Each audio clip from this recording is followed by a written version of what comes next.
ಗದಗ ಜಿಲ್ಲೆಯಲ್ಲಿ ನೋಡಬೇಕಾದ ಪ್ರವಾಸಿ ತಾಣಗಳು: 1. ಬಸವೇಶ್ವರ ಪ್ರತಿಮೆ. 2.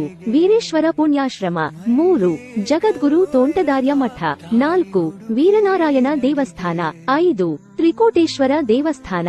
6. ಬಿಂಕದಕಟ್ಟಿ ಮೃಗಾಲಯ. 7. ಸಾಲುಮರದ ತಿಮ್ಮಕ್ಕ ಉದ್ಯಾನವನ. 8. ಗಜೇಂದ್ರಗಡ ಕೋಟೆ. ಕಾಲೇಶ್ವರ ದೇವಸ್ಥಾನ. 9.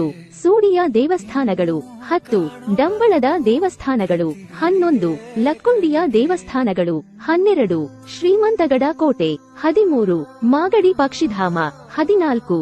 ಸೋಮೇಶ್ವರ ದೇವಸ್ಥಾನ ಲಕ್ಷ್ಮೇಶ್ವರ. 15. ನರಗುಂದ ಕೋಟೆ. 16. ಮುಳಗುಂದದ ದೇವಸ್ಥಾನ ಹಾಗೂ ಜೈನ ಬಸದಿಗಳು. 17. ಇಟಗಿ ಭೀಮಾಂಬಿಕಾ ದೇವಸ್ಥಾನ. 18. ಕಪ್ಪತ್ತಗುಡ್ಡ. 19. ಹಮ್ಮಿಗಿ ಡ್ಯಾಂ. 20. ಮುಂಡರಗಿ ಕೋಟೆ. 21. ಶಿಂಗಟಾಲೂರು ವೀರಭದ್ರೇಶ್ವರ ದೇವಸ್ಥಾನ.